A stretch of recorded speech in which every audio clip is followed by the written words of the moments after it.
Ele fugiu de casa ainda adolescente. Caminhou mais de 400 quilômetros a pé, dormiu no chão das florestas e sobreviveu com o que encontrava pelo caminho. Com as mãos sujas de graxa e o rosto queimado pelo sol, passou de ajudante pobre a fornecedor oficial da imperatriz da França. Seu nome? Louis Vuitton. Mas o que pouca gente sabe é que ele foi rejeitado pela própria família, considerado um fracasso, enfrentou guerras, teve sua oficina destruída, lidou com sabotagens, cópias e ainda rompeu a barreira de um mundo elitista, onde ninguém imaginava que um camponês pudesse reinventar o futuro do luxo. Você já viu muitas bolsas com aquelas iniciais tão conhecidas, mas a história por trás dessas letras é muito maior do que se imagina. Neste vídeo, você vai conhecer o homem por trás da marca e entender por que Louis Vuitton não foi apenas um artesão brilhante, mas um verdadeiro herói silencioso que mudou sua geração com coragem, visão e fé. Aqui, nós contamos histórias reais, impactantes e quase apagadas pela história, mas que precisam ser lembradas. Agora sim, vamos voltar ao começo. Louis Vuitton nasceu em Anchay, uma aldeia rural isolada no leste da França, em 4 de agosto de 1821. A região, próxima aos Alpes, era marcada por vida dura e poucas oportunidades. O país ainda se recuperava das guerras napoleônicas e os camponeses mal tinham o básico para viver.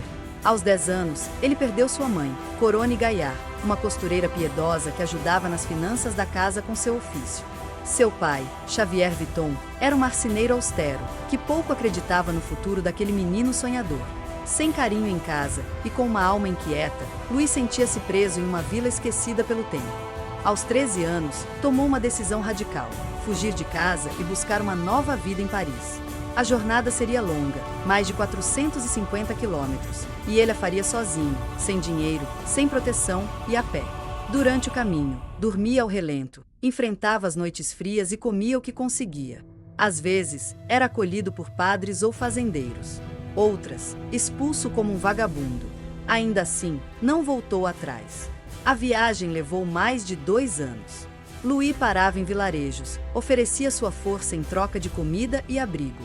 Foi ajudante de celeiro, limpador de estábulos, aprendiz de serralheiro. Ele sobreviveu com dignidade, moldado pela dificuldade. O que ninguém imaginava é que aquele garoto sujo de barro e andando descalço por estradas de cascalho estava a caminho de revolucionar para sempre o mundo da moda.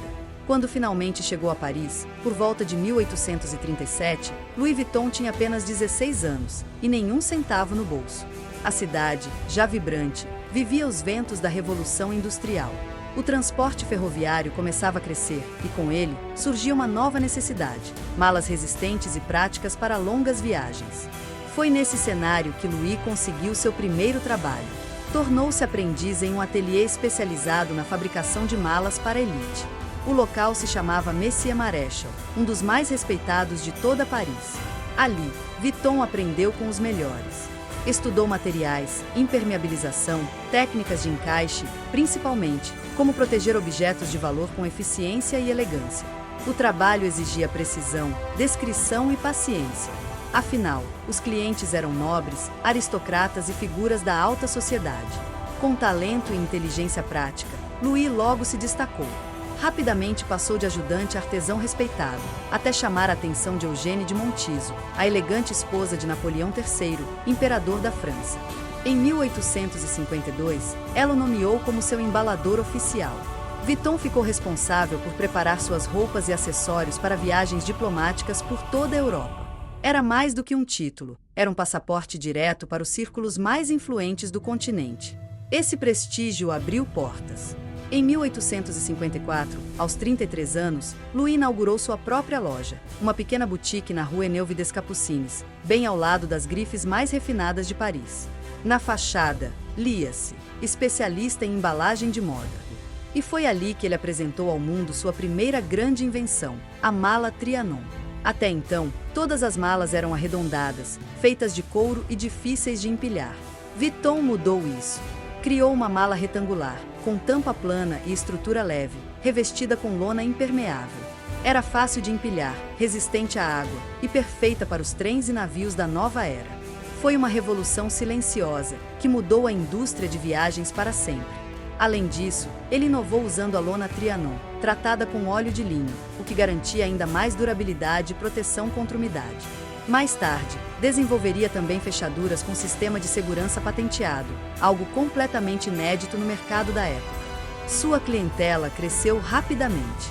Nobres da Rússia, da Inglaterra, da Áustria e milionários dos Estados Unidos, como os Rockefeller e os Vanderbilt, tornaram-se seus clientes. Em 1859, para atender a demanda crescente, Vuitton inaugurou um grande ateliê em Asnières-sur-Seine, nos arredores de Paris. Esse lugar se tornaria o coração da marca, e até hoje simboliza a tradição artesanal que ele iniciou. Você sabia que a primeira oficina de Louis Vuitton em Asnières começou com apenas 20 funcionários?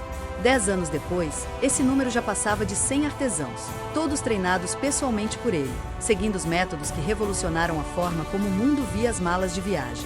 Mas a fama trouxe desafios. Louis enfrentou concorrência desleal, cópias baratas, sabotagens e até incêndios criminosos em sua oficina. Mesmo assim, resistiu. Com a mesma coragem daquele garoto que, anos antes, cruzou a França a pé. Na década de 1870, Louis Vuitton já era o mais respeitado fabricante de malas de toda a Europa. Seu nome se tornará sinônimo de qualidade, inovação e elegância funcional. Reis, nobres, artistas, exploradores e milionários, todos queriam carregar um baú com as iniciais, mas o sucesso também trouxe um novo inimigo, a falsificação. As malas Trianon e os baús personalizados começaram a ser imitados. Réplicas grosseiras, vendidas por preços menores, ameaçavam o prestígio da marca. Vuitton sabia que precisava reagir e criou uma de suas estratégias mais ousadas. Em 1876, lançou uma nova lona com listras marrons e bege, chamada Rayer. O objetivo era claro: dificultar a cópia e diferenciar seu trabalho autêntico. Ainda assim, os falsificadores insistiam. Foi então que entrou em cena seu filho, Georges Vuitton. Após a morte da mãe, passou a trabalhar cada vez mais perto do pai na oficina de Asnières. Tinha um olhar afiado para negócios e um talento natural para marketing e proteção de marca.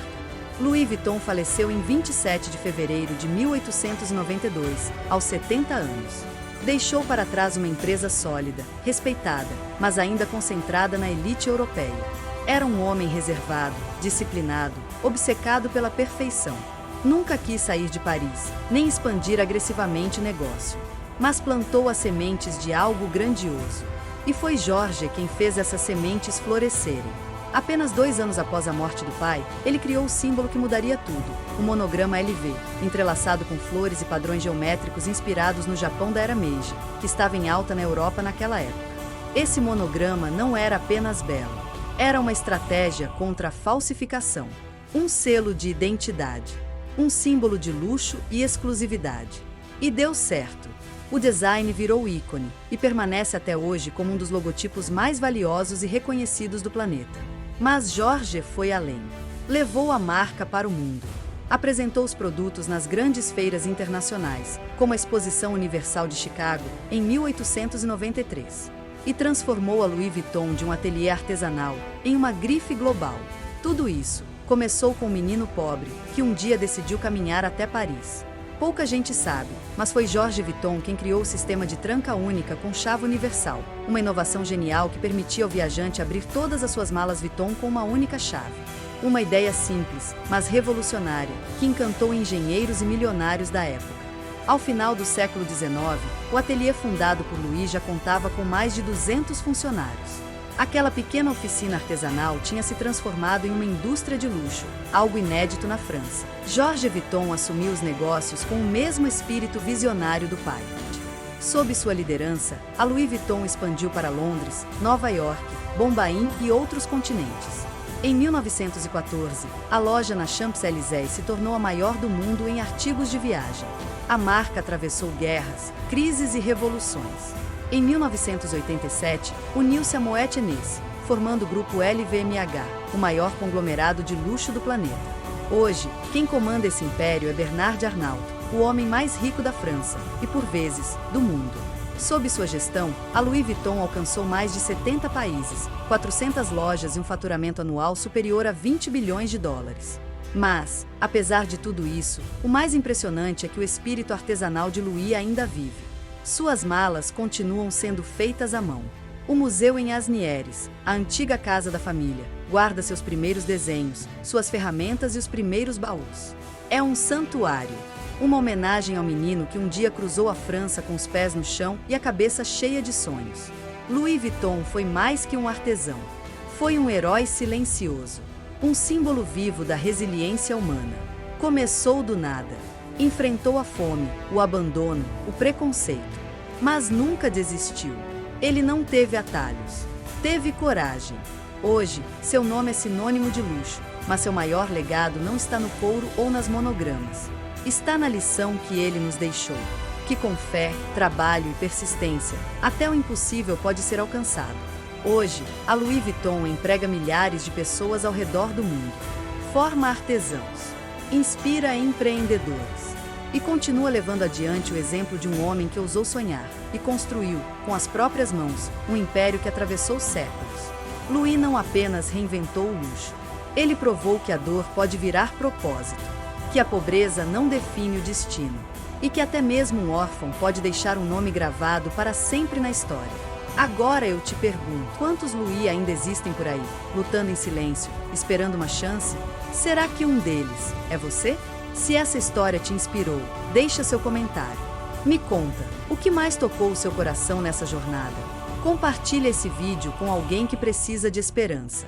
E se inscreve no canal, porque aqui a gente resgata as histórias que o mundo esqueceu, mas que jamais deveriam ser apagadas.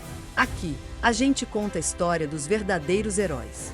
Se inscreva em nosso canal, para que isso nos inspire a continuar contando histórias de verdadeiros heróis que inspiram e mudam o mundo.